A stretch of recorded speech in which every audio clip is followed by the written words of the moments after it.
बाबर आजम को टी20 में कमबैक कराने की हो गई तैयारी। ये अकेला ही आएगा टी20 में रिजवान से तोड़ के यारी। क्या इसके आने से एशिया कप में बच पाएगी हमारी ख्वारी? क्या बाबर फिल कर पाएगा फखर जमान की जगह जो था बॉलर्स का शिकारी?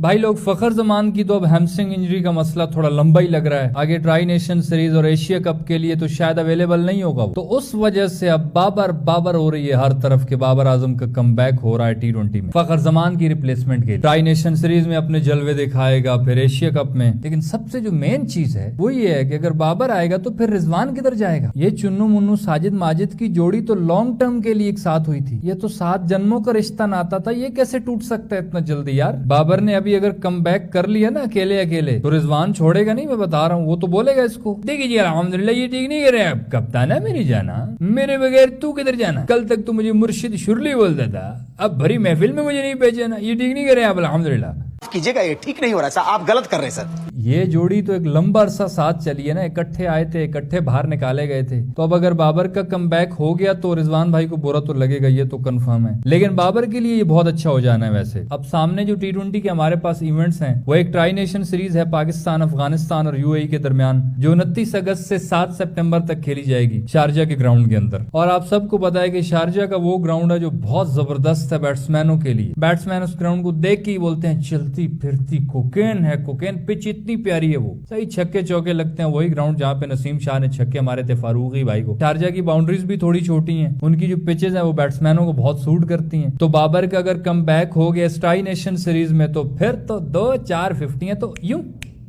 भाई साहब कुछ ज्यादा नहीं हो गया ये?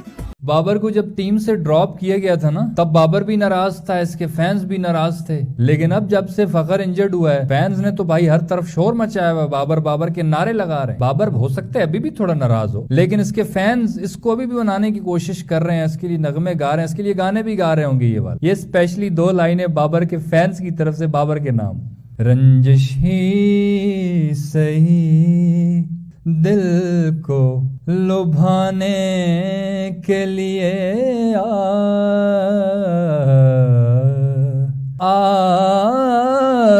फिर से कवर ड्राइव लगाने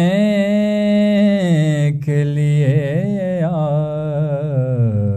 ओह गॉड, एक बार दिला दे। अब सुनने में ये आ रहा है कि टी20 में बाबर की सिलेक्शन डायरेक्ट नहीं होने वाली। इसकी सिलेक्शन इस बुनियाद पर होगी कि अभी जो वेस्ट इंडीज के खिलाफ हमारे 3 वनडे मैचेस हैं, उसमें बाबर कैसा परफॉर्म करता है। अगर उसमें ये इनफॉर्म रहा तो फिर इसको टी20 के लिए सिलेक्ट कर लेंगे। अब वैसे ये हैरानगी की बात है कि वनडे की बुनियाद पर तुम टी20 में कैसे किसी बंदे को सिलेक्ट कर सकते हो भाई? उसकी टी20 में वैसे भी जगह बनती है, वो ऑलरेडी पूरी दुनिया में दूसरे नंबर पे है, जिसने क्रिस गेल के बाद 11 सेंचुरी लगाई हुई है टी20 के अंदर। तो अब तुमने अगर उसको बाहर निकाला हुआ है तो उसको कम बैक कराने के लिए वनडे की परफॉर्मेंस पे कैसे उसको चेक कर सकते हो कि वो टी20 के लिए सही है कि नहीं है? अब अगर सोचो वनडे सीरीज में 1 सेंचुरी बना देता है, 120 बॉलों पर 100 रन बना देता है, तो वनडे के लिए तो बहुत अच्छी फॉर्म में हो जाएगा, सेंचुरी हो जाएगी। लेकिन अगर उसमें वो कोई बाउंड्री भी नहीं लगाता तो फिर उसको उस परफॉर्मेंस की वजह से टी20 में तो नहीं ला सकते हो ना, क्योंकि टी20 में तो पावर रेटिंग चाहिए होती है। ऐसे वो रना बॉल तो नहीं खेल सकता। टेक्निकली तो वो बहुत अच्छा प्लेयर हो सकता है, लगा भी दे सिंगल डबल तो बहुत अच्छी गेम कर सकता है वो। लेकिन वनडे की परफॉर्मेंस की वजह से टी20 में अगर लाने की बातें करो तो ये गलत है। उसकी वैसे ही जगह बनती है टी20 में यार, क्योंकि इस वक्त पाकिस्तान की जो मैनेजमेंट है उन्होंने ये चीज चलो ठीक की हुई है कि बहुत पहले हमने जो जलालतें बर्दाश्त की हैं उसकी वजह से अब साइम अयूब रखा हुआ है, हारिस रखा हुआ है, हसन नवाज रखा हुआ है। इनको बेहतर से ट्रेन करें तो और अच्छा हो जाएगा। लेकिन चलो ये पावर हिटर तो है ना, इनके होते हुए बाबर की ऑटोमेटिकली जगह बनती है टी20 में। वो जो पहले हम कुछ साल जलील होते थे ना टी20 में, जो टुक टुक वाला सिस्टम होता था, वो इसलिए होता था क्योंकि रिजवान और बाबर दोनों सब चीजें अपने कंट्रोल में कर लेते थे। हालांकि ये बात थोड़ी कड़वी है, लेकिन सच यही है कि इन दोनों को पूरी पावर दे दी गई थी। मतलब इनको यही लगता था कि पूरे पाकिस्तान में टैलेंट बढ़ गया है। हसन नवाज वो कौन है? लप्पू सा हसन है, यही समझते होंगे ना, जो हसन नवाज आजकल इतना अच्छा खेल रहा है। हमारे अलावा कोई बैट्समैन है ही नहीं, कोई नमाई का लाल पैदा हुआ था और ना अब आगे होगा। सारी की सारी जिम्मेदारी अपने ऊपर ले लेते थे और ये भी इनको लगता था कि अगर हम आउट हो गए तो पीछे तो कब्रिस्तान है, सारे मरे पड़े हैं, वो डमी सारे प्लेयर्स हैं और कोई खेल भी नहीं सकता है। तो उस वजह से वो जो जिम्मेदारी लेके टोक टोक वो सिंगल, उसकी वजह से हमारी जलालतें होती थी और पावर सारी इनके हाथ में थी, तो इनको लगता था बस हम तो बहुत बड़ी बला हैं। ये बातें थोड़ी ज्यादा कड़वी हैं लेकिन ये सच हैं। लेकिन अब ऐसा नहीं है, बाबर आजम के अंदर जितना टैलेंट है उसकी जगह बनती है। अब सीन ये है कि अब माइक हैसन है, कोच है, जिसने ऑलरेडी बाबर को ये बोल दिया कि भाई आपको 150 के स्ट्राइक रेट से खेलना पड़ेगा। और सलमान आदा जी हैं, उसको जैसे भी हो, वो बेशक खुद एंकर प्लेयर थोड़ा बहुत है वो, लेकिन उसका माइंडसेट यही है कि वो पावर हिटर्स को चांस देता है, खुद का नंबर छोड़ देता है, लेकिन पावर हिटर को वो ऊपर बुला लेता है, कहता है ठीक है पावर हिटिंग करो तुम, उसको अपनी बैटिंग का इतना मसला नहीं होता। तो अब इनको अच्छी तरह से पता चल गया है, बाबर रिजवान दोनों को, जब से ये हालात चेंज हुए ना, इनको बिल्कुल ही बाहर निकाल दिया।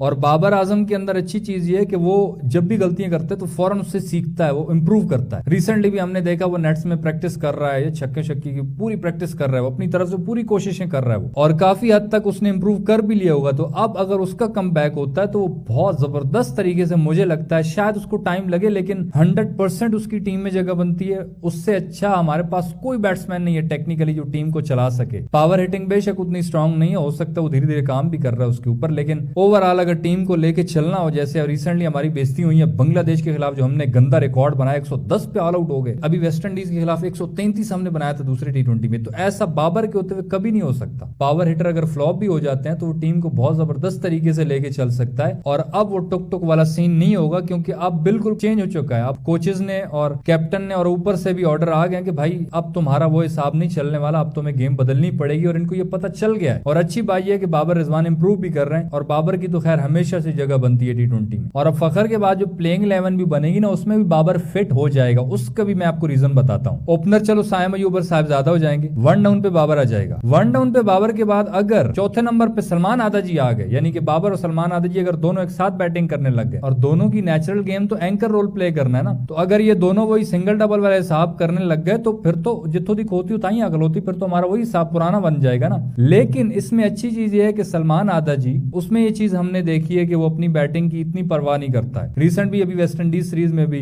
जब उसने देखा कि आखिरी ओवर्स चल रहे हैं और पावर हिटर की जरूरत है, तो वो खुद नहीं आया, हसन नवाज को भेज दिया, खुशदिल को भेज दिया, इस तरह वो करता है। तो बाबर के होते हुए भी वो ये कदम उठा सकता है, वो कैप्टन भी है और वो ये करेगा भी। वो देखेगा कि अगर बाबर टीम को धीरे धीरे चला रहा है ना, तो साथ में वो हसन नवाज को भेज देगा, वो खुद नहीं आएगा ताकि वो प्रेशर ना बने। तो ये सारा सिनेरियो देखकर अगर लाया जाए तो बाबर आजम की डेफिनेटली जगह बनती है। और आगे हमारी बड़ी टीमों के साथ टक्कर होनी है, तो यंग गन्स अगर फ्लॉप भी हो जाएं तो बाबर आजम जैसा एक बैट्समैन लाजमी होना चाहिए मेरे हिसाब से। तो बहरहाल हर बंदे का ओपिनियन अपना अलग हो सकता है भाइयों। क्या बाबर को आना चाहिए T20 में या बिल्कुल नहीं आना चाहिए? जो भी राय हो प्लीज कमेंट्स में बताना। इस वीडियो में इतना ही, सही लगे तो यार लाइक कर देना, और यूट्यूब चैनल छक्का मार को सब्सक्राइब करके साथ घंटे को टर्न करके ऑल पे क्लिक कर देना, ताकि क्रिकेट की दिलचस्प वीडियोस आप तक पहुंचती रहे।